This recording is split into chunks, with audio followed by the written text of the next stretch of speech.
All right, so let's get beyond real estate because we talk a lot about that on other videos. You guys can check the description. But there is a way of building wealth that has been the tried and true method for Americans from the very beginning, and that's starting and building a business. Now, this is not for the faint of heart. It will require a lot of effort, it'll require a lot of energy from you, but it has the greatest upside potential, quite honestly, when you go about doing it with intelligence, with diligence, and with patience. And a lot of times you're going to need a great team. In fact, most of the time, that's the secret ticket. And it doesn't even need to be something that you're personally great at or knowledgeable in. For example, I became a part owner in a sewer and drain business of all things just a couple years ago, and I've grown that business without any personal knowledge or any personal experience in the industry whatsoever. In fact, if you look that direction, you can see some of my equipment out there right now.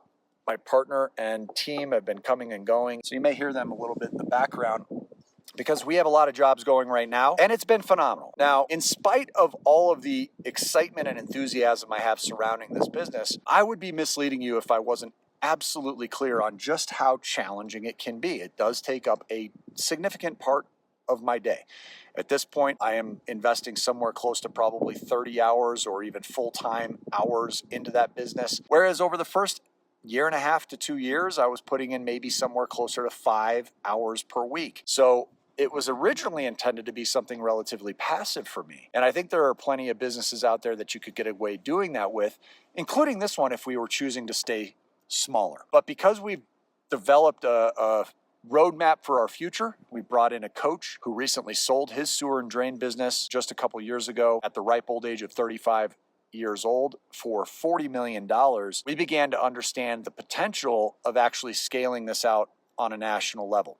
And so it's required substantially more time. It has required a lot more creativity and finesse on the financial side of things. If we have slip-ups in a month, it can certainly mean the difference between a $20,000 monthly positive cash flow position or a $20,000 negative monthly cash flow position. So it does have a lot more risk being what it is now compared to what it was from the start. So just know going into running a business what you're getting yourself into.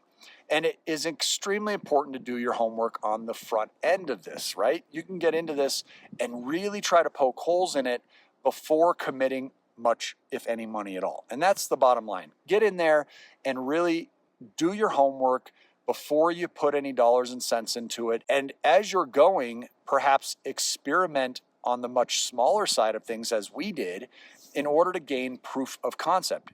Look at what other people are doing in your industry for evidence in order to determine exactly how likely it is to grow to certain levels. Try to understand what the highest upside potential looks like. Find the people that are truly at the top of that market and industry and reverse engineer what they've done. Perhaps even reach out to individuals like that to sit down and talk with them. I can't tell you how many times people have come to me, and especially this year, to ask questions about building their own blue-collar type of business model because these industries are desperately needed in many areas of the country. Right now, there are huge shortages of experts in fields that are needed by homeowners like myself, especially areas like this where I live. It is extremely difficult to find people that can come in and perform trades on things that I need just to keep my house running. There is a huge demand, okay? And there's a lot of opportunity in business right now, probably more so than ever before. And so I think keeping an open mind, if you are an entrepreneur or you have that spirit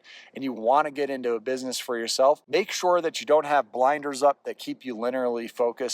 Make sure you're open-minded to almost anything. I certainly never thought that I would be in the number 2 business and essentially trying to be number 1 in that business. So here I am, and it's worked out very, very well. At this point, I think I have somewhere in the neighborhood of about $80,000 of my own money totally invested, and quite frankly, that wasn't my own money. Those were dollars that I had used from a debt weapon, and this business is producing for me a steady $7,000 a month in distributions, and then we're using all the rest of the money that comes in to build the business.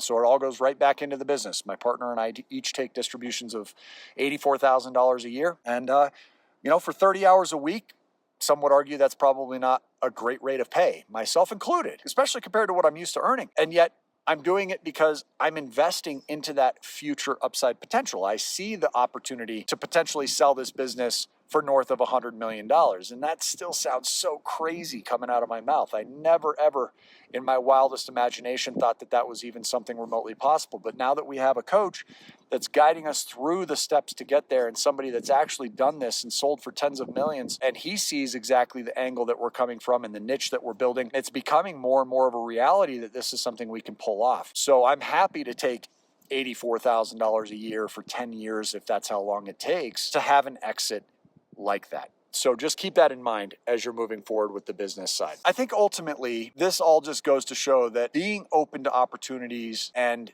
willing to move beyond your comfort zone, it can pay off in a really positive way for you. Here's the thing, millionaire status need not be out of reach for anyone who wants it. In fact, millionaire status will probably be required if you ever want to retire. So you've got to find a way to get there one way or another.